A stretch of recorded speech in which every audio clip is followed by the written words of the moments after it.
Hi, this is Daniel Ryan. This is a new episode of Odessa After Dark.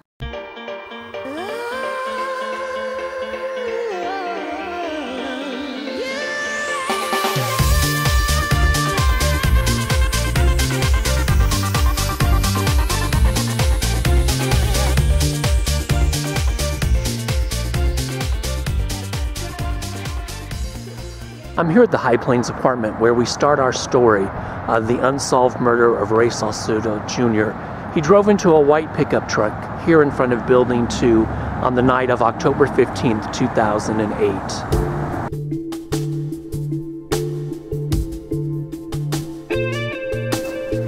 Hi, this is Daniel Ryan. I'm here with Susan Rogers of Crime Stoppers, and today we're going to talk about another unsolved case that kind of almost is a little similar to the Palmer case, where it happened out in, it's not broad daylight because it was at 10:14, but it happened in a public spot. Okay, so we're going to start with the timeline of what happened according to the Odessa American and his mother on October 15, 2008. And so hopefully it will refresh some people's memories and give us a little insight into this murder. So, Susan, I'll give you some information.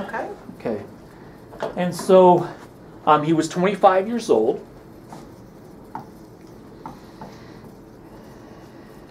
He had a wife and 2 young children.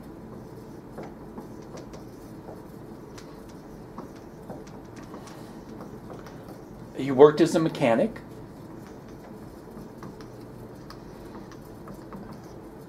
He recently had ankle surgery and was wearing a boot.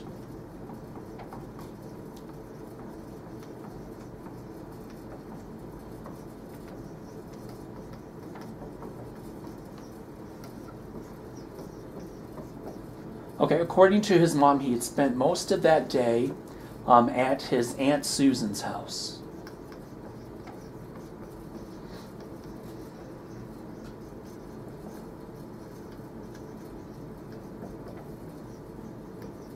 And she lived on the south side, so she will also be here so we can ask specifically. She reports between 8:30 and 9:30 he received a number of phone calls.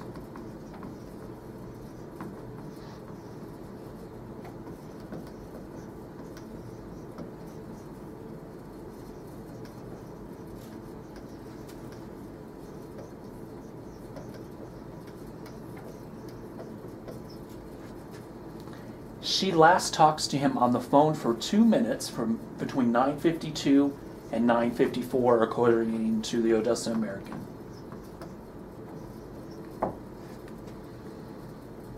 Between 9:54 and 10:14,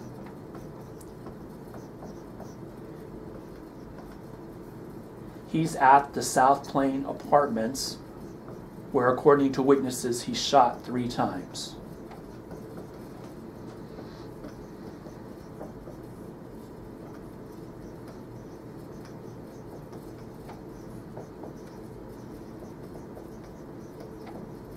Or they hear 3 gunshots.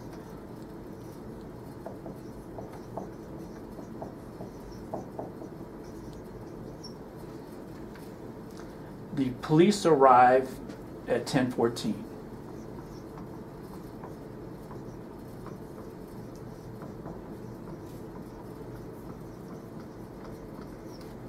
They report that Ray has, I guess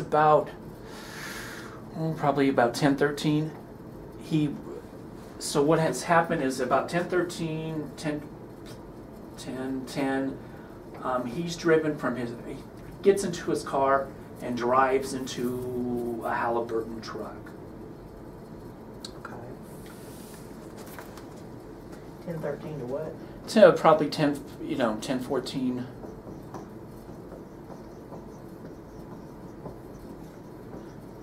So his car, according to the Odessa Americans, a gray sedan, and he runs into a Halliburton truck in front of Building 2.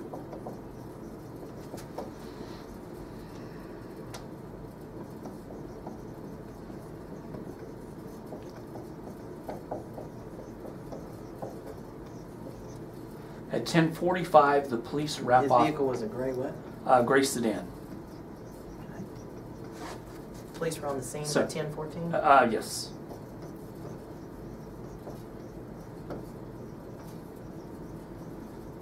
Okay. At 10:45, the police wrap off Building 2, and that's the last. So, you think in an apartment building, Somebody saw something. somebody saw something, but they're not coming forward. Right, that's right.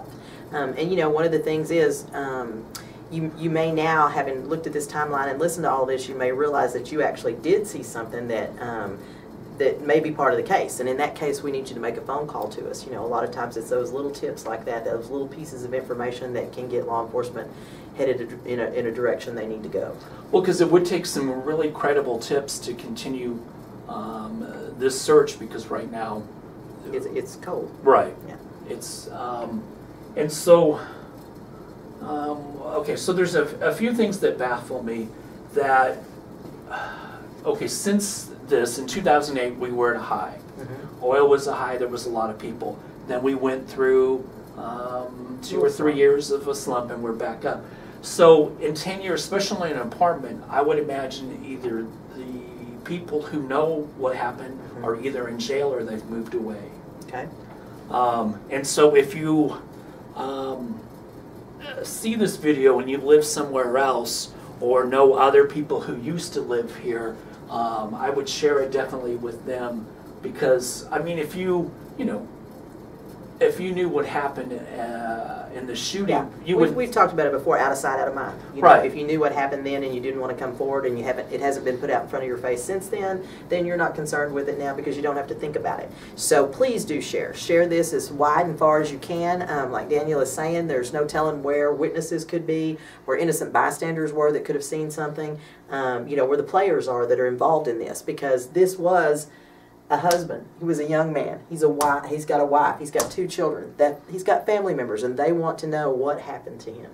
And in a moment, we're going to talk to his mom and the Aunt Susan, and see what their insight is 10 years later. Because it's just, it's hard to believe. Well, and one of the things, okay, you live in a house and I live in an apartment. Mm-hmm. And one of the things people in apartments try to do is keep their head down. Mm-hmm. They don't want to get involved. Right. Because this is just a temporary thing, and they don't, it's not like a neighborhood. Right. And so, like, in your house, you probably know what your neighbors are doing and watch out for your neighbors. Right. So, I mean, do you see the difference in Odessa? Oh, well, but in some people, though, in apartment complexes, they do get to know their neighbors, you know. There's a lot of in and out, you know, so they have different people in and out, and you don't pay probably as much attention as you would in a neighborhood. But, you know, like you're saying, this wasn't really late at night. You know, it was a little bit after 10 at night. It wasn't really late. People are coming and going at that time of night. So, you know, there's bound to have been other people who knew what was going on. There's got to be. I mean, there's got to be. And if he received a number of phone calls, that makes me believe that maybe it was more than one person calling in. Maybe it was 2 people. And especially in an apartment, you don't, in Odessa, when the oil boom is up, you don't live by yourself. Right, exactly. You just can't afford to, with rents $1,200, $1,400 a month. Right. And so that makes me think that more than one person, I mean, that's just a supposition there. Yeah. Oh, I got it out. I'm really proud of myself. But I just can't. And even at the time when Odessa American wanted to interview people, they didn't want to talk. Nobody wanted to be interviewed. Yeah, you know, and a lot of people just don't want to get involved. They think somebody else will come forward or somebody else will say what needs to be said. And in this case, nobody has come forward. So if you're one of those people that knows and just thought somebody else would take care of this, it didn't get taken care of, and we need that information. Okay. And so we'll be right back with a conversation with his mom and his aunt. Well, we're here with Ray's mom, Linda, and his aunt, Susan. Thank you so much for being here today. Okay, I want to go back to October 15th, 2008, and talk about the day and what happened leading up to the night where Ray was shot. And so, from what you told me, that Ray was at your house most of the day. Yes, sir. Okay, so tell me what he was doing. My husband took him uptown to go pick up his four-wheeler and load it on his truck, on my husband's truck, so he can, because like I live outside of the city limits, so he could ride his four-wheeler. And he was wearing a boot on his left leg, that prior to that, 2 weeks before that, he had surgery. And so they went out there with the four-wheeler, and he'd been racing against the neighbor, down up and down the streets. And days before that had been raining a lot, so there was a lot of mud. And he was having the time of his life, riding the four-wheeler. But he had a boot on. A boot on. Had surgery about 2 weeks. 2 weeks before that at the Wheatley building, medical center. So was he off work? Yes. Okay. He was off work, and so all day I noticed, I was in and out. I'd go inside, go outside, go inside, go outside. But his phone, most of the time when I was around him, it just kept ringing and ringing. He would end it. Were people calling or were they texting? The way I saw it is calling. So people were calling and he didn't answer. Yeah, that was hours, like maybe 3 hours, 4 hours straight. So later on that evening, when he was getting ready to go home, he sat on my steps, and he finally looked at the phone. He goes, "These fools are going to have to wait on me. They're going to have to wait on me." And that was it. That's the last that I seen of him. Now, about what time did he leave? Oh, I'm thinking it was about 9:30. God, it's been so long. After 9. Okay. So after 9:30, and then from what his cousin said, that she arrived about the time that he was leaving. Yes, which is my daughter. Your daughter, okay. Yes, sir. And so she arrived and saw him in his car. Yes, sir. And now he had from what I read in the paper, he had a gray sedan. Yes. Okay, what brand or what model? Oh God, I don't remember. It was a little 4-door car. Okay. It was like a beige. We Yeah. called it the penny because it looked beige, like that color. Oh, okay. Right there. Okay. Mm-hmm. Okay. Maybe just a little bit darker. Okay, so a 4-door beige. New car, old car? Used car. Used car. Used car. Just like mine. Okay. And so he leaves there, and from what I was told, he went to Bush's and got a sweet tea. And then, okay, Linda, he calls you about 9:52 from what the paper said. Or you call him. I don't recall, to be honest. Okay. At all. I might have called him and he didn't answer, and I just didn't worry about anything. I just left it like that. I'm thinking, he did call me, because the next day I thought, I should have answered. I could have made a difference, I think. Okay, so he called you and you didn't actually speak. Yeah. Okay. Because the last time that I talked to him was about 11 o'clock, a little after 11 in the morning, where I had to go to HEB and put gas for him in his car. So the one, well, it would only been one HEB back in 2008. Yeah. On 42nd. So, okay, so you met him there because... He went and picked me up, and he was driving with the crutches. Mm-hmm.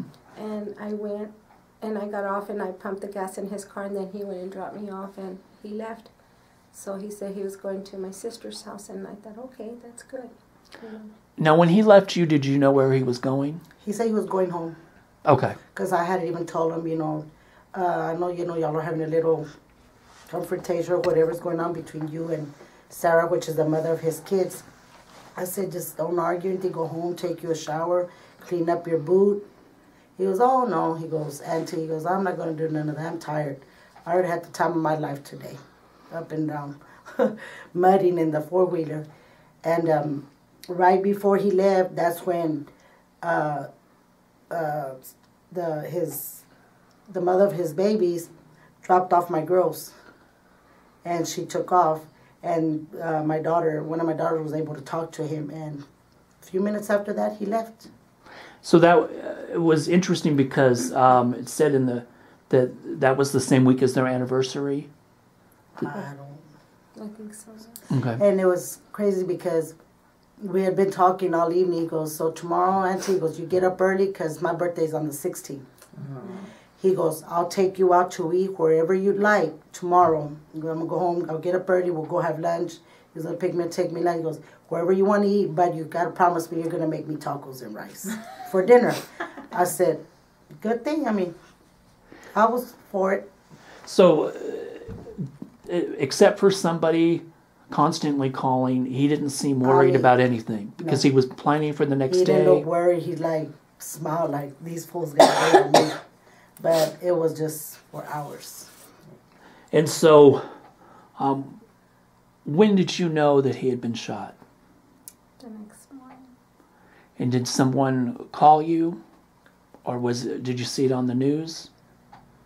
No, someone had gone to my house and knocked, and I was asleep. And I called my sister. When I looked out the window, I seen the detectives walking away, and I thought, oh my God, what happened? Or what did, Ray do or whatever? Because my other kids were inside asleep. And I called my sister. I said, sister, look outside, see who that is.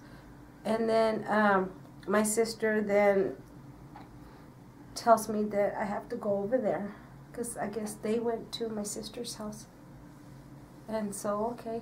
I had just, when the detectives got there, I had just dropped off my kids at school. So then I went to her house, and they just looked at me. And I looked at them, and I said, what happened? Do you know what Ray Sauceda? And I said, yes. I said, he's my son. Why? What did he do? That's what I thought. And they just looked at each other, and when they looked at each other, I knew it was something bad. And he told me that my son was found unresponsive in his car. And I asked him, how are you sure it can't be Ray? It's not Ray. And he said that it was my son that was dead. I just went crazy. I didn't know how to take it. And all these years, and I still feel that pressure, that pain in my heart, that I wish I had my son here. Well, there's no way for a mother or a father ever to get over losing their child. I look at other families with their kids. I see my son's kids without a dad. They're such good kids. They're doing good in school. And so I wonder, you know what my dad would say? So your daddy would be very proud of you. The way they've turned up to be. I mean, he's got awesome kids. One's already 11, the other one's 13. And without a dad. And of course me without a son that I miss so much. If I could put him on Facebook every day, I would. But I know a lot of people don't think the way or feel the way I feel.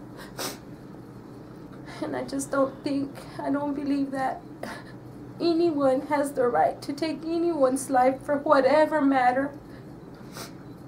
Because they are not God. They're just human as I am. Now, it's been 10 years, and the case is still not solved. If somebody is watching that has information, what would you want to say to them? I would ask y'all with all my heart and soul, do the right thing. Put yourself in my shoes. Think about your mothers, your fathers, and talk. Talk, don't be scared. Do this for a human life, you know? We don't deserve to live in agony like this for so many years and not ever know.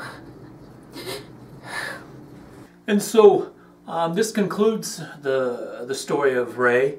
And so now we need your help. So you can call 333-TIPS and remain anonymous, and there is a cash reward of $1,000 if the information proves viable. And so after listening to Linda and his Aunt Susan, I hope somebody feels compelled to come forward and just share some information. So if there's more than one person involved, just any information at this point would help police officers open this case, look at it again with a fresh eye. And we also have an app. It's P as in Paul, P3 Tips that you can go to. If you'd like to download the app and send us an anonymous tip that way, feel free to do that. That's a good way to get in touch with us. And like Daniel said, any information we need, any way that you can help us, even if it's a tiny bit of information, we'd like for you to come forward and give us that. And you can remain anonymous, and there is a cash reward available. And finally, there's other crimes that are still unsolved besides just this one.